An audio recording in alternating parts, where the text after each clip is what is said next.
Surulivel railway உற்பத்தியாளர் நலச்சங்க தலைவருங்க. தாவேக அரசோட புதிய அரசோட பட்ஜெட் முதல் பட்ஜெட் இது.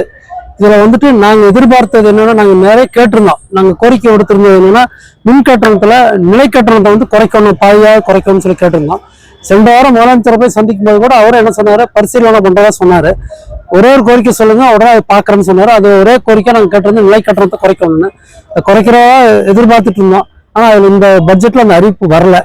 இது பின்னாடி ஏதாவது பண்ணுறாங்களாங்கிறது தெரியல. பட் ஆனால் நிலை கட்டணத்தை குறைச்சா தான் குறுந்தொழில்களுக்கு ரொம்ப உதவிகரமாக இருக்கும். ரெண்டாவது வந்துட்டு நிறைய தொழிற்பேட்டைகள் 5 தொழிற்பேட்டைகள் ஆரம்பிக்கிறதா சொல்லியிருக்காங்க.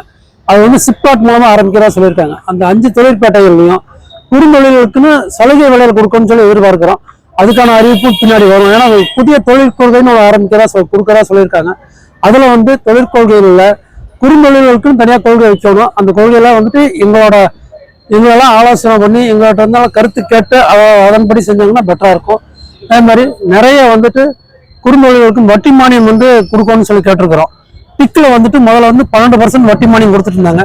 இப்போ 6% வட்டி மானியம் கொடுத்துட்டு இருந்தாங்க.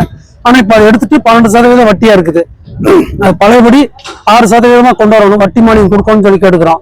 அப்போதான் நிறைய இண்டஸ்ட்ரி வர ஆரம்பிக்கும். அதே மாதிரி முதலீட்டு மானியம் வந்து 358 கோடி கொடுத்துருக்காங்க. அது சென்ற ஆண்டு கொடுக்க வேண்டியது 100 கோடி ரூபாய் பக்கம் பெண்டிங் இருக்குது. அதுபோக இன்னும் 258 கோடி தான் இங்கே செலவு பண்ண முடியும். அப்போ இன்னும் நிறைய வேண்டி இருக்கும். கோயம்புத்தூர் மொத்தம் 100 கோடி கொடுக்க வேண்டியிருக்கு. அப்போ எத்தனை ஆல் ஓவர் தமிழ்நாடு பார்த்தீங்கன்னா நிறைய இருக்கும். அப்போ இன்னும் நிறைய முதலீட்டு மானியம் கொடுக்க வேண்டியிருக்கும். ஏன்னா அரசாங்கம் என்ன சொல்லுது, $1.3 trillion வந்துட்டு நம்மளோட இலக்கா இருக்கணும்னு சொல்றாங்க. ஜிடிபி ஜாஸ்தி வரணுங்கிறாங்க.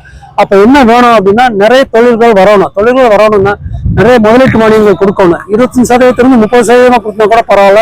அப்படின்னா நிறைய வர்றதுக்கு வாய்ப்புகள் இருக்கு. மற்ற மாநிலங்கள்லாம் வந்துட்டு முதலீடுகளை வரவேற்கிறதுக்கு நிறைய சலுகைகள் கொடுக்குறாங்க. அது மாதிரி இவங்களும் கொடுக்கணும்னு எதிர்பார்க்குறாங்க. ஒரு சிலதெல்லாம் வந்துட்டு நம்ம வந்துட்டு வரவேற்கத்தக்கதாக தான் இருக்குது. சில இடங்கள்ல வந்துட்டு நம்ம இன்னும் நிறைய பண்ணிருக்கலாமாங்கிற தோன்றோம். ஆனால் புதுசா வந்திருக்கிறதுனால முதல் பட்ஜெட்டுங்கிறதுனால நம்ம அதுக்கு மேலே விமர்சனம் பண்ண முடியல. ஆனால் அடுத்து வர்றதுல வந்துட்டு பண்ண போறாங்களான்னு தெரியலைங்க. மின்சாரில் வந்துட்டு அதான் நாங்கள் நிலை கட்டணம் வந்துட்டு கண்டிப்பா கம்மி பண்ணியிருக்கணும்.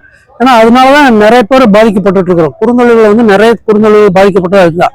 ஆனா நிலை கட்டணங்கிறது வந்து வாடகை தாங்க. அது வாடகையா தான் கொடுத்துட்டு இருக்கிறோம். நாங்க அந்த வாடகையை வந்து ஏன் ஏத்துனாங்கன்னே தெரியல. போன 2 வருஷமா நாங்க போராடி சண்டை போட்டுட்டு இருந்தோம். இவங்க வந்து தாவேக அரசு வந்து அவங்களோட தேர்தல் அறிக்கையில சொல்லியிருக்கிறாங்க என்னன்னா, இந்த மாதிரி நிலை கட்டணத்தை கண்டிப்பா கம்மி பண்றேன்னு சொல்லியிருக்காங்க. ஆனா இன்னும் கம்மி இல்லை. அதனால வந்து அது கண்டிப்பா கம்மி ஆகும்னு சொல்லி கேட்டுக்கிறாங்க. கடந்த அரசுக்கு இனி திருப்பியும் போய் பார்க்க வேண்டியதாங்க. திருப்பியும் போய் பார்த்து கேட்டுட்டு, இல்லைன்னா அடுத்த கட்டத்துக்கு என்ன பண்ணணுங்கிறது எல்லா மற்ற அசோசியேஷன்ஸோட கலந்து ஆலோசிச்சு தான் என்ன பண்ணணும். ஏன்னா கண்டிப்பா வந்து குறைச்சே ஆகணுங்க. அது நாங்க வந்துட்டு முதலமைச்சர்கிட்ட சொல்லிட்டு வந்துட்டோம். இங்க மாதிரி யார்கிட்ட சொல்றேன்னு தெரியல. இனிமேல் பண்ணலாங்க.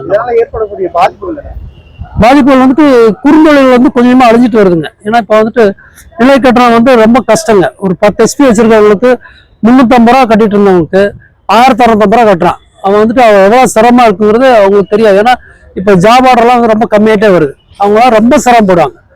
ரொம்ப சிரமப்படுவாங்க. அவங்களுக்கு வந்துட்டு ஓட்டலைன்னா, அவங்க ஆர்டர் இல்லைன்னு வச்சுங்க, க்ளோஸ் பண்ணிட்டாலும் அவன் சாதாரணமா 1650 ரூபா கட்டி ஆகணும்.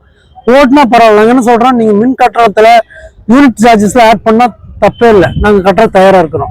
நிலை கட்டணத்தை ஏன் ஜாஸ்தி பண்ணாங்கன்னு தெரியல. போன வாரம் சண்டை போட்டே இருக்கிறோம். திருப்பியும் கேட்போங்க. கேட்டுட்டு உங்களோட தொழில்துறை சம்பந்தமா இந்த பட்ஜெட் ஓரளவு நீங்க எப்படி பாக்குறீங்க சார்? ரொம்ப ஏமாற்றம் அளிக்கணும் தான் சார்.